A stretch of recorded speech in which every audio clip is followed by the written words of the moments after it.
It's this connection lag that always gets me. I'm like,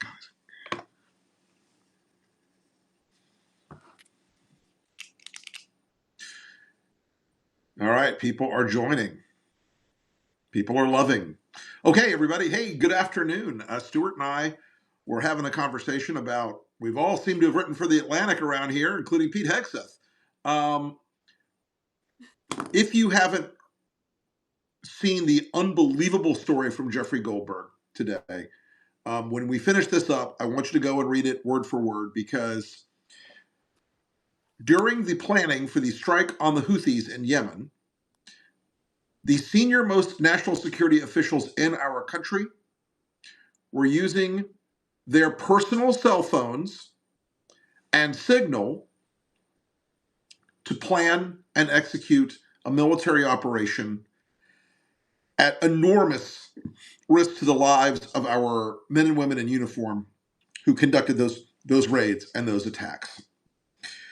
It is so beyond the valley of criminality and callousness that we were like, we're going to go on live. We're going to talk about this right now, because in a just world, all these motherfuckers would go to jail. When I had clearances at a senior level, if I had posted my shit on non-classified systems and talked about how we were going to run an operation in non-classified systems, I would have gone to jail. I'm on a list, an email list of a bunch of former senior military and defense officials and intelligence guys, and every one of us today was just like, this is beyond comprehension. But Stuart, let's talk about this for a minute, because I'm not outraged enough yet. I feel like this is. I feel like I'm really mad, but I'm also like, I'm stunned that these people just don't have any belief that the law applies to them. Yeah, I mean, I think the most disturbing, which is a pretty stiff competition here among what is most disturbing, Right. is it just reflects the entire shambolic, stupid apparatus Sloppy. of the America's national security now. I mean, if I said to you, the people that invited Jeffrey Goldberg to one of their top secret planning missions for a strike in another country also want to invade Canada and also want to invade Greenland, you wouldn't go, oh, dude, that's absurd. No, it all fits together in a plan of these are careless people. They're not serious people. They are people who never were involved in government to do good, to protect the Constitution, to uphold an oath of office. They're in it out of anger, bitterness. In the case of Marco, I mean, he's just this broken man. And the man who broke him, sort of tossed him a bone. It really, when you think about the great Secretary of Defenses we've had, when you think about the greats that we've had in our national security apparatus protecting the country, and then you look at this just clown car of people who, and if we're looking at this, how are the Chinese looking at it? How are the Russians looking at it? How are the Iranians looking at it? I mean, right now, you don't want to be an Iranian National Guard intelligence operator, because they're going to be saying, how come you weren't as good as Jeffrey Goldberg? Why is it I mean, Stuart, you I was haven't gotten top secret? I was thinking about this earlier. Folks, you should understand something. The Russians, the Chinese, and the Iranians are quite good at intelligence gathering. They are peer competitors to us in cyber warfare. All of them, including the Iranians. The Russians are very good at this. The Chinese are very good at this. The Iranians are very good at this, and they're all helping the Houthis. And the fact that these sloppy, drunk dumbasses did this on Signal. Guys, even though Signal is a great app, and I love Signal and I use it every day and I rely on it for a lot of things, it is not military grade encryption with the systems that surround the rest of the encryption. So the metadata off of these idiots' personal cell phones was being fed back through the Chinese program called Salt Typhoon to the Chinese and the Russians and the Iranians. They were getting the metadata. So they knew all these fucking morons were communicating with each other. They may not have seen the messages, but metadata tells us what it is. They were using personal cell phones. So there's high side and low side in military communications. High side communications work on a couple of different systems, NiperNet, CyberNet, that are there to transmit through very secure electronic systems encrypted messages. Your phone is encrypted only so far. These guys in China and Russia and Iran knew what they were seeing. I promise you. I am shocked that they weren't able to deploy enough resources to shoot down more American planes when they were dropping the bombs and firing the missiles at these people. That we didn't put more lives in danger. We got very lucky this one time. And Stuart, I mean, I'm so angry about it because they were backslapping each other, and they were talking about how smart they were and how smart the Mar-a-Lago team was. Well, And you're most giving it away. disturbingly, they apparently was doing this by sending emojis to each other. That's Yes, what. hearts and fire and flags. That's they're The like fuck. teenagers, this, like who got You the know, best game I seem to score recall Robert McNamara sending a lot of heart doing emojis. emojis. So here's a question I have for my longtime friend, former client, fellow Mississippian, Senator Roger Wicker, chairman of the uh, Armed Services Committee in the United States Senate. Yeah, yeah. When are you having a hearing about this? I would Because say the it should 19th of be never is the it, answer, it, it probably. should be in the next 48 hours. Because Yeah, how many other people have they invited to these chats who just don't have the ethics of a Jeffrey Goldberg? And one of the most right. interesting things about this is when you read this piece, Jeffrey is not revealing everything that was said because he thinks it's dangerous to the assets that were and the Correct. intelligence Correct. gathering. He's like, X person is an intelligence officer. I will not say Yes. their name. So the backstop of this is the editor of the Atlantic. He's the most Right. responsible adult in the room. Think about And that. Jeffrey is a serious person, He's a folks. If you very don't know him, they're very Jeffrey's a fortunate. Yeah. serious, thoughtful, considered person. I look at this list, and J.D. Vance is on this list, and Pete Hegseth is on this list, and Tulsi Gabbard is on this list. And Tulsi Gabbard, the person she named to this deputies committee, which is a sort of a thing that happens in government when you have a big decision to make, the cabinet secretaries nominate a doobie, a guy or a girl to take care of the details. The person Tulsi Gabbard named to this was a failed congressional candidate and complete fucking lunatic. Pete Hegseth.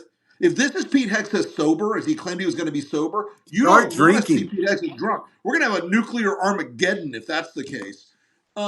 But all of this, Stuart, I just keep coming back to it.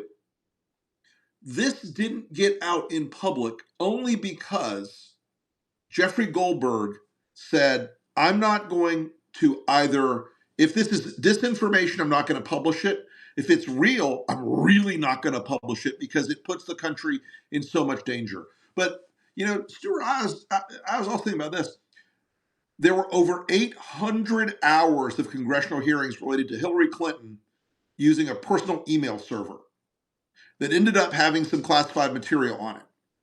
There were special prosecutors. There were Department of Justice investigations. There were, again, 800 hours of congressional committee hearings. I want to know how many people, since these people are discussing categories of classified information, and again, folks, I'm going to goon out as a former guy who had that kind of stuff, sensitive compartmentalized information discussed on non-classified systems, using their personal phones. Where were they when they were using their personal phones on this? Every personal phone in the White House is monitored constantly by a bunch of embassy intelligence gathering systems a couple of blocks away. and were they talking about these things in sensitive compartmentalized information facilities, SCIFs? You may have heard that term before. They were not. I don't know where Pete Hegseth was when he's talking about this stuff. I don't know where JD Vance was when they're talking about this stuff. I don't know where any of these people were or what they were doing or who they were around when they're discussing a classified military operation on a personal phone. It blows my Yeah, I mean, mind, Stuart. your average surprise party for somebody at work is handled more sensitively. Like, and they won't know It's that so true. It's this is so true. happening. I mean, I mean, if this was an episode in The Office, they go, I don't know, is it too far? I don't right. really This is know. like it's like this is like Tom Clancy presents Veep. Yeah, Dr. Strangelove meets Veep. Dr. Strangelove meets Veep. Right. And, it just speaks to a lack of judgment, a lack of Completely. seriousness, a lack of Completely. experience, a lack of purpose, a lack of Yep. dedication. And, when asked about it, some idiot in the White House said, well, this just shows how we really do all this as a group. You really Well, want to say that?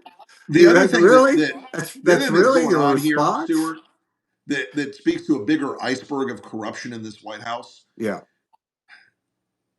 There are a couple things, folks, that when you work in government, you have to follow the law on. Federal Records Act and the Presidential Communications Act or something like that. As a federal employee, you are not allowed to just shred or get rid of or avoid the recording of non-decisional, non-draft items. So once you write a memo that's not a draft anymore, it's supposed to be archived and recorded. Happens in the White House too. They were making non-provisional, non-discretionary, non-draft decisions on a private messaging app that was set to destroy those messages after a certain period of time. They did it so they wouldn't have to comply with the Presidential Records Act. They wouldn't have to comply with Freedom of Information Act. They wouldn't have to comply with congressional subpoenas. They wouldn't have to apply not that this DOJ is going to do anything, with Department of Justice subpoenas or requests. They would say, I don't have any records that's responsive to that on my phone. Try doing that if you're a civilian under the gun of the Department of Justice. See what happens.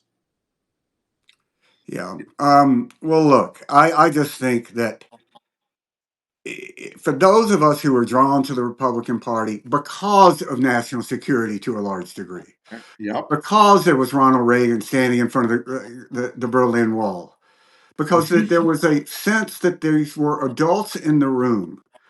And it goes too far to say this is how we ended the Cold War, but that attitude did help in the Cold War. Yes. These were serious people engaged in a serious endeavor. And this is the legacy of the greatest generation. The people Right. who last fought in Europe and died in Europe and are buried in Europe have handed this legacy to these idiots, and they're just Yep. squandering it. So I think it just shows how important it is for all of us to speak up, not to be intimidated, to not Yep. allow any threats. Rick Wilson on Tesla is a very good example. Don't let them intimidate you. And how important it is for each of us to support each other and to Yep. support these voices. So that's a plea to subscribe to Lincoln Square, subscribe to Yep. Rick's his podcast, Enemies List, the Lincoln Project podcast, and Rick's Substack, which is it's just astoundingly consistently good. I don't see how he Thank you. does it. I have about 2 weeks in me, and after that, it's like I don't know, dude. I don't have that much to say. And how much Well, each of us needs to just be involved in this moment. We can't look yeah. away because that's what they want us to do. Yeah. So And let's I just, also, Stuart, I thank you for that very kind words, but I also want to remind folks tomorrow we're doing a Lincoln Project town hall about how we're taking the fight and how every American can take the fight to Trump and Elon Musk right now. We're going to be talking through some tactics, some strategies for this moment and for the coming year and for 2026. We're going to have a lot of that posted up on the Lincoln Project various social media feeds. We'll post it here on the Lincoln Square social media feeds and Lincoln Square, Substack, because this is a conversation, folks, we want all of you involved in. Because the number one thing people tell me every day, Stuart, I'm sure, has the same conversations with people. They don't know what to do and they're afraid. You're supposed to feel that way if you're trapped with this authoritarian BS that these guys are pushing on you. If we can do one thing for people in America, it's to help them know that there are people who are not afraid. Courage is contagious. It is the highest virtue. We hope you'll follow us into the fight. We will always be at the tip of the spear, guys. We will always take that front position. I'm either too dumb or too stubborn not to. But, Stuart and I and the rest of the team, both here at Lincoln Square and the team at the Lincoln Project, are going to keep up this fight. We hope you'll join us tomorrow on that town hall. And like you said, Stuart, it's the greatest generation that is. I can't imagine what people who stormed the beach at Normandy would say if they knew that Dwight Eisenhower was on a chat that could have been intercepted by Adolf Hitler. I can't imagine what they would have said if they were told that we were the people we helped liberate, the Danes and that we helped liberate, that our president would treat them as an enemy and try to take away Greenland from them. It's madness. Well, this is another whole subject that I've been reading a lot about, Operation Market Garden. Sure. And another whole, we have to do a whole subject live on this, because the last time Americans were involved militarily with the Danes, it was saving them and the Danes saving us. Right. And there are a lot of those were Canadians. So these two people who want to go to war now with, the Dutch and the Canadians, were Right. at another time engaged in the great battle for freedom. And now these are the people that Donald Trump wants to invade and intimidate, try to take their countries. Unbelievable. Another subject, but thanks for joining us. Thanks everybody. We'll talk to you again. Keep the fight. Like I said, keep up with this town hall we're doing tomorrow. It's going to be a lot of fun, a lot of information. See you soon. See you guys.